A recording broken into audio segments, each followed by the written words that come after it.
Hello there, beautiful souls. Welcome back, or welcome if this is your first time joining us. I always love meeting new people, so I'm really glad that you're here. So today we're going to dive into a topic that's near and dear to my heart, finding your authentic self. So I teach this stuff and I still get faced with challenges. So I'm just going to share a little bit of my morning so you can kind of see what I'm talking about. So I woke up this morning, I wanted to record a video, and I took a look at my office. I don't know if you can see my office behind me, and I said, "Oh my gosh, my office is a disaster." And you might be able to see the mess in the background. I have books all over the place. So I considered adding a virtual background to hide all of it. I considered taking a couple hours to hide it all and make this beautiful background. And then, then I said to myself, okay, so how in the world are you going to talk about authenticity when you're wanting to hide all of the messy parts? So, yeah, so I'm like, okay, so we're just going to leave it as it is. Eventually, I'll clean it. Eventually, I'll make this beautiful backdrop, but for now, it is what it is. So then I was setting up, and there's this light. I'm sure you can't see it. There's this light above my head I use to kind of backlight my videos, and it can be a bit hot, with this light shining on you, and I was starting to sweat. So I thought, okay, like I really want to just pull back my hair because that would make me more comfortable. And then there was this little voice in my head that said, but you'd look more professional with your hair down. What are they going to think if you have this messy little hair thing going on? And I said, oh, yeah, authenticity. That's what we're talking about today. So you're getting the messy office and you're getting my hair pulled up because that's what makes me more comfortable. And that's what I'm going with today. So, there in the world, like I'm sure that that we're constantly being pulled in a million different directions. People are always telling us who or how to be, and it's easy to just kind of lose sight of who we are, what we truly want in our lives. And sometimes that little voice is yours because you've learned, and maybe rightly, wrongly, maybe you picked up something that wasn't really true, that this is the way you have to be in the world. And so that little monitor, I call it my inner critic, it starts to whisper in your ear, like, "Oh, you shouldn't do that. You should do this." So you're like this is the way, people are gonna reject you. People are gonna judge you. And when that voice starts to pop up, you just have to go, whoa, whoa, whoa. Okay, what do I want in my life? Because we can start to become overwhelmed with who everyone else expects us to be and their version of how they expect us to be, their version of being a mom or being a dad or a wife or a husband or a sister or brother or daughter or son, coworker, the reliable one, the one who always says yes, the sensible one, the wild one, whatever it is that people have come to expect of us, and they kind of put that on us. We live into it. um we just kind of get lost in other people's expectations. It's almost like they become our expectations. But trust me, okay, so your authentic self is there, and it's just waiting to be discovered or rediscovered. And it's just waiting to be set free. It's waiting for you to say, okay, it's okay for you to come out now. Like, I love you, I embrace you, like, I'm going to nurture you because this is who I am. And when I step into my authentic self, like, that's the best version of me. So grab a seat, grab a cup of tea or whatever it is that you like to enjoy, and let's kind of go on this journey together. So let's start by kind of talking about the big question. So when I say your authentic self, like, what is your authentic self? Some of us may have never really been in touch with our authentic self. We may have spent our whole lives, being told how to be. Um, but when you think of the truest, most genuine version of who you are, like the person you are when you strip away all the layers of like what society or our friends or our family expect us to be, all that self-doubt that tells us this is who we should be, any limiting beliefs that we've picked up, that's your authentic self. Your authentic self is that one who knows, like, this is what's going to make you happy. This is what's going to bring you joy. This is what's really going to make like your heart just sing. And so my authentic self loves bold colors and sparkles. And I think most things are a little better, which is a little bit of glitter sprinkled on top. But I had a boyfriend once that every time I'd wear something bold or glittery, or we'd even see someone, like wearing something bold or glittery, he'd say, "Look at me, look at me," in this like mocking voice, as if people, like only wore bold colors or glitter because they wanted to be seen, or wanted to be the center of attention, versus it just being like an expression of who they are, of like who I was. Although honestly, like what's wrong with being seen? Like, where did we learn that we can't be seen? That we have to keep ourselves small. Um, well, so for me, I would say I kind of learned that lesson in high school. Um, I worked really hard because I never felt good enough. Kids interpret things that are going on in different ways, and I felt like my mom was never really interested in the things that I did, and so I worked harder and harder for her to see me. Then I woke up one day. It was my senior year, and my little friend group that I had had since the fifth grade. They told me, "Yeah, you get everything, and we don't want to hang out with you anymore." And oof, like I was devastated and confused, because I had worked so hard, so that I could just be good enough, and now I was being rejected because I was too good. And things like that, like, unfortunately, can stick with us. Like, I think I honestly spent the next few decades scared to be my authentic self, because I was afraid, like, if my light shines too bright, like, people are going to reject me, like, people are not going to want me around. And then of course I formed my own beliefs on, oh, like, you can't be sexy and beautiful and smart, or you can't be, a serious professional and be, sexy. And maybe, maybe not, but then I joined the military. Maybe that's why, the expectation was that I was uniform. We all dressed alike, we all followed the same rules, we were told who to be friends with, we were told how to act, how to talk, like there wasn't a whole lot of room in it, and it kind of felt safe to go, okay, if you just act like this, then you'll be accepted. Only yeah. I'm gonna say I wasn't quite so good at fitting into that little box. So yeah, I remember like my first deployment to Iraq, and I remember my boss telling me, like, you can't be this happy bubbly female or you're gonna get people killed. As if being an effective leader meant that you couldn't be happy, or that you had to be like stone faced jerks, like the boss who told me that.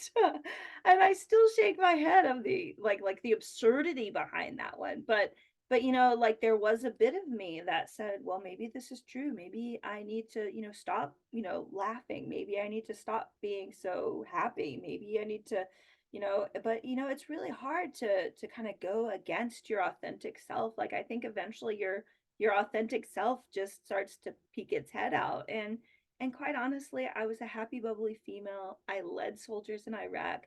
No one got killed. Like, I felt like we had a good relationship of mutual respect. That's how I chose to lead, was through respect. And if that meant I was a happy, bubbly female, then so be it. But that's how limiting beliefs can keep us stuck. I tucked away, but who I was, because I was taught that was how I needed to be successful, or at least that's the way I interpret it. Like, thankfully, like, that guy didn't write my performance appraisal, and thankfully, like I have, kind of come more into my own and gone, you know what, like, if people don't accept me for who I am, then maybe we don't belong in each other's lives. But I mean, I'm sure that what you hear is that sometimes finding and holding on to your authentic self isn't easy. We can start to believe the BS that we're being fed, especially if we were fed it really young, or through institutions like church or like the military. We start to believe, well, it must be true, like I've always heard these great things about both, so they must be true.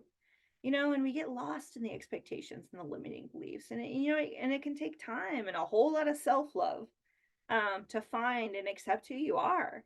So let's kind of dive into like some practical tips to help you kind of uncover your authentic self or support your authentic self. So tip number one, listen to that inner voice. Like when my inner voice said, "Man, it's really hot. I would be a lot more comfortable if I just pulled up my hair today." Like, do it. We all have that little voice inside our head, that one that whispers our deepest desires, our dreams, even like, hey, I'd feel more comfortable if I put my hair up. But we also have that one that says, no, no, no, no, no, no, you can't do that. Like people will reject you. When it starts to sound like fear, that that is not your highest self. That is not that inner wisdom that's saying, like, this is what would truly make me happy. So it's kind of the tone of that voice. And each of them get a vote because they're trying to do something for you. That voice is trying to make you not be rejected, and you go, "You know what? Like the people who are meant to be in my life, they won't reject me." So you start to kind of dialogue with both of those voices. But it's easy for that voice to get drowned out with the noise and the distractions and just the pace of our everyday life. So part of that listening to the voice is like making time to just really sit with that voice, to kind of quiet your mind so that you can hear it, and that doesn't have to be meditation. I like meditation, although I would say that my meditation may not be exactly, the meditation that you think of. Yeah, because I have a problem just sitting in silence. So, but it can be meditation, any form of meditation, it can be journaling, it can be just like going for a walk in nature. I like to swim sometimes for my meditation because it's quiet. The rhythm of the swim stroke just kind of calms my system. Whatever works for you, just some time. And sometimes you might want to schedule this time, because if you're anything like me, like your schedule kind of takes over. Every little white space of free time gets filled up.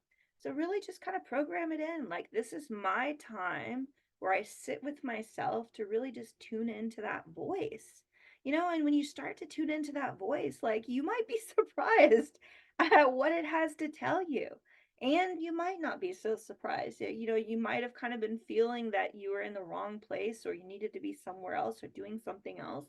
And so, once you start to hear it, it's kind of a matter of what are you going to do with it?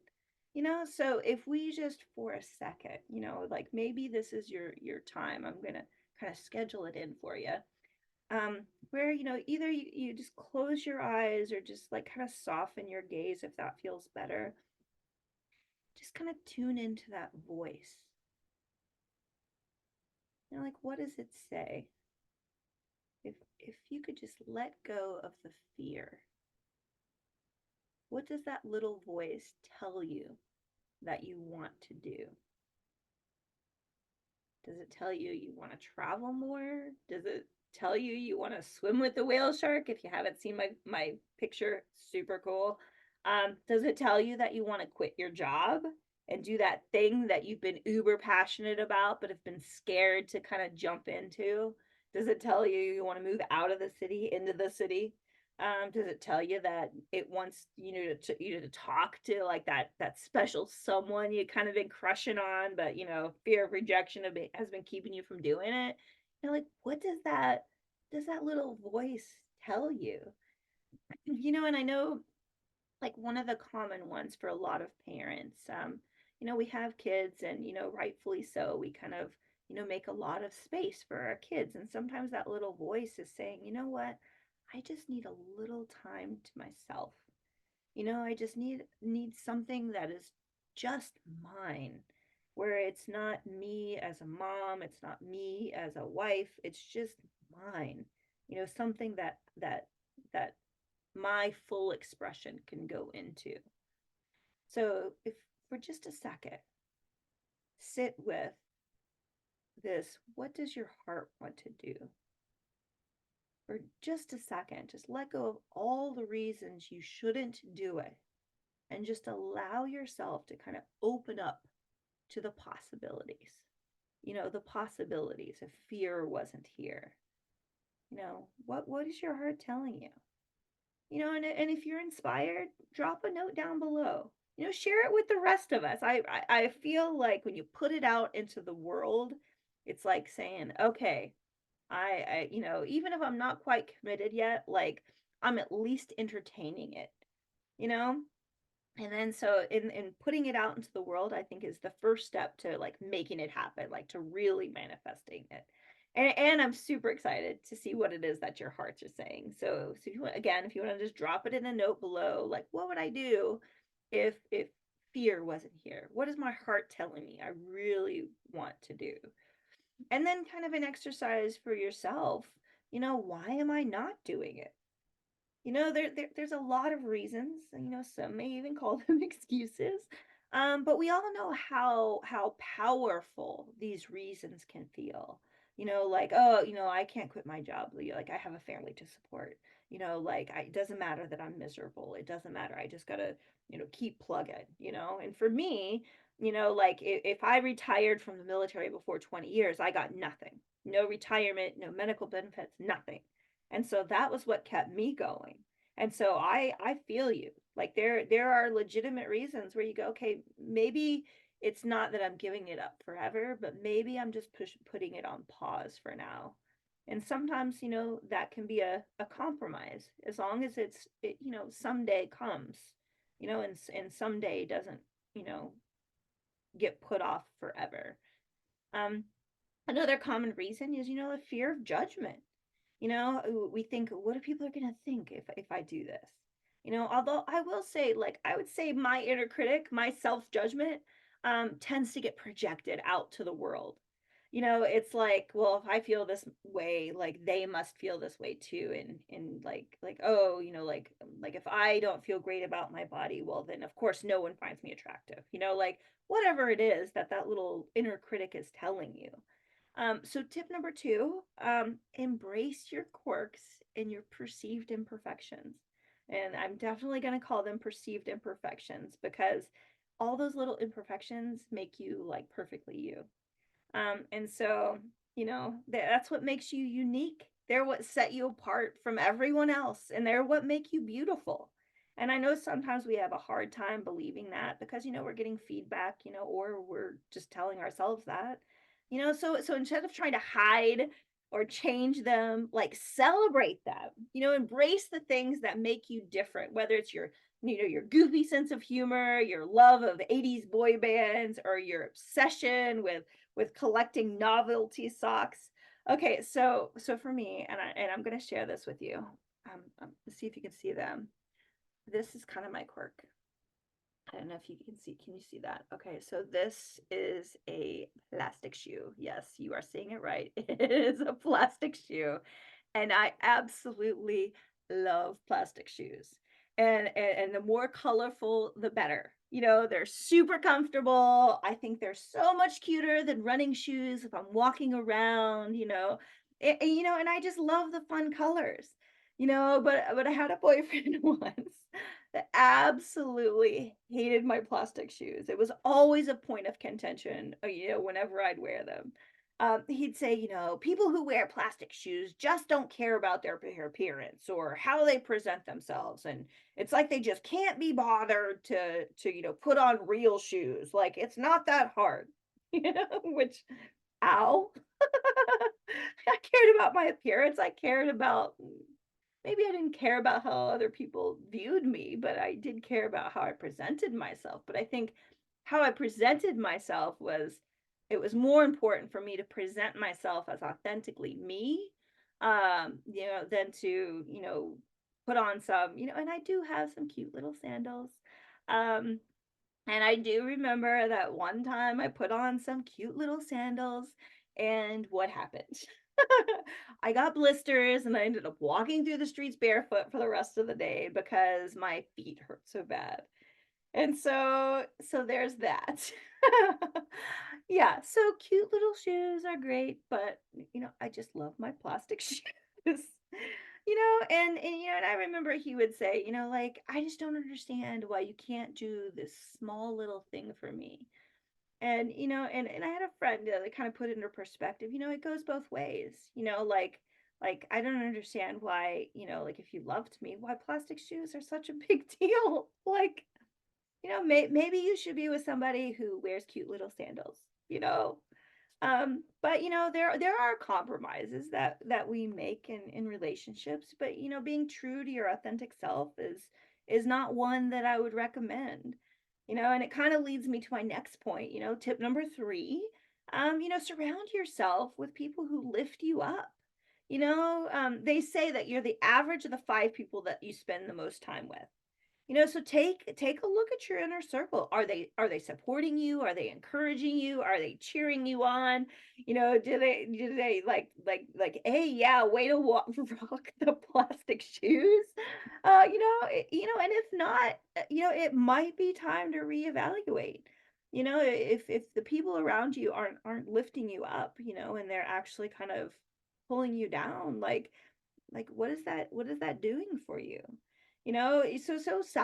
Surround yourself with people who believe in you, who celebrate your victories, and who love you for exactly who you are. And to my final tip, trust yourself. At the end of the day, you are the only one who knows what's truly best for you. So trust your instinct, trust your intuition, and trust that you have everything you need to navigate this crazy little journey called life. Because when you embrace your authentic self, all your quirks, your perceived imperfections, and all of that, the magic just starts to happen. Like when you are in your authentic self, like you're really in your power. You're not wasting energy on what do they think of me, like how do I look, and you're able to just radiate confidence. And to me, like, confidence is the sexiest thing on a person. And you attract people to you, you attract opportunities to you, and you're really living a life that's true to you and that really just makes your heart sing. So, my beautiful friends, with all your quirks, I encourage you to just embark on this journey of self discovery. Embrace who you are, celebrate your uniqueness, and never, never, never apologize for being authentically you. Thanks for joining me today. And remember, you are enough just as you are. And if you enjoyed this video, subscribe below. It's, there should be little arrows pointing below. Just hit the subscribe button. My goal is to put out a new video every Friday. We'll see how close to that I get, but every Friday is my goal. And I'd love it if you were on this journey with me. If we were on this journey together. Let's start to surround ourselves with people who really lift us up.